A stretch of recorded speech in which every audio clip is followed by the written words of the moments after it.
Lorsqu'on était dans un environnement et qu'on repart dans un environnement, vraiment on change. Il y a quelqu'un qui disait que l'environnement façonne l'homme. Donc forcément, ça me façonne puisque j'ai quitté l'Afrique depuis 2010. Quand je suis en Côte d'Ivoire, on me dit le petit français. Quand je suis en France, on me dit le petit africain. Et je prends le soin de rappeler que je suis ivoirien et non africain. J'ai été façonné en fait par les 8 ans que j'ai vécu en France. Je reste toujours avec mes valeurs d'Africain, d'intègre. Et je les mets en fait dans les valeurs en fait que j'ai reçues en France, qui sont aussi des valeurs d'intégrité, mais aussi du respect du droit de l'autre, des valeurs de liberté, des valeurs de laïcité.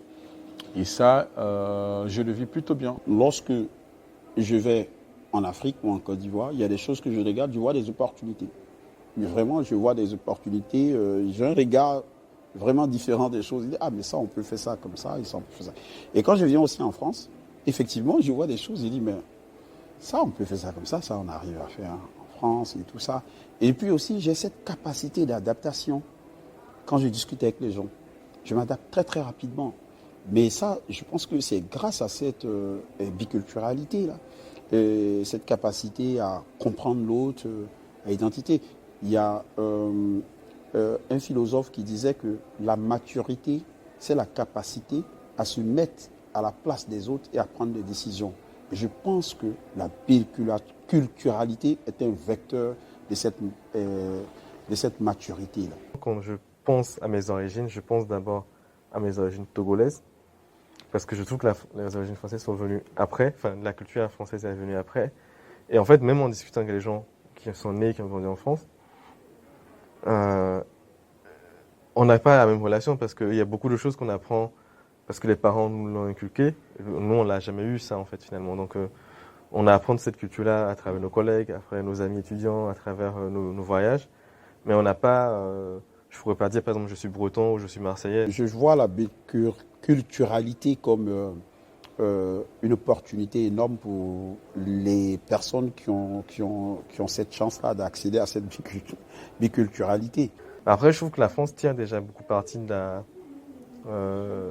tous ceux qui sont venus s'installer en France. Je me rappelle, il y a quelques années, les vitrines des Galeries Lafayette mettaient en avant le pagne africain. À Paris, on peut manger chinois, on peut manger coréen, on peut manger vietnamien, on peut manger malien, sénégalais, argentin. Donc voilà, donc tous ces échanges-là, c'est toujours en plus, parce que c'est une ouverture d'esprit, c'est une acceptation de l'autre, c'est aussi une meilleure compréhension de l'autre et donc potentiellement diminuer un peu les préjugés qu'on peut avoir quand on ne connaît pas. Quelqu'un qui voyage a un esprit ouvert. Moi, je peux dire aussi quelqu'un qui a une double culture a vraiment un esprit ouvert parce que quand on parle de culture, il y a plusieurs choses qui rentrent en ligne de compte. La vision, la manière de manger, les traditions et tous ces aspects-là, la langue et tous ces aspects-là. Et imaginez quelqu'un qui a deux visions, des choses, un regard vraiment à 360 degrés des choses. Il a vraiment beaucoup de chances d'analyse. Donc, peut analyser les choses sur plusieurs angles. Donc, dans ce cadre-là, je pense que la biculturalité est une opportunité. Ma confrontation avec la culture française m'a ouvert l'esprit.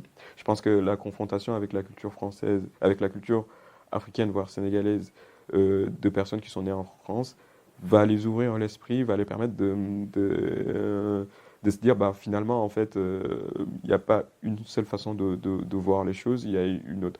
Après, c'est à chacun de faire la synthèse, de voir bah, c'est qui, dans une des cultures, dans une des deux cultures, pas deux cultures, mais une des cultures présentes, une des propositions présentes, est en adéquation avec ses valeurs, est en adéquation avec ce qu'il souhaite incarner en termes d'idéal de vie, d'idéal de militantisme, si on peut parler de ça.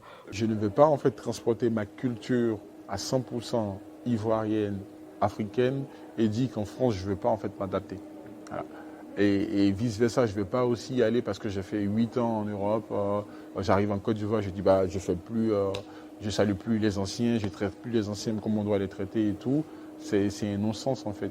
Je reste flexible et adaptable, mais fidèle à mes principes, quoi. Donc je peux m'adapter, mais j'ai mes valeurs qui sont des valeurs de respect de l'aîné, des valeurs en fait de vérité que je veux toujours en fait garder avec moi. Que je sois en France, aux États-Unis ou en Afrique.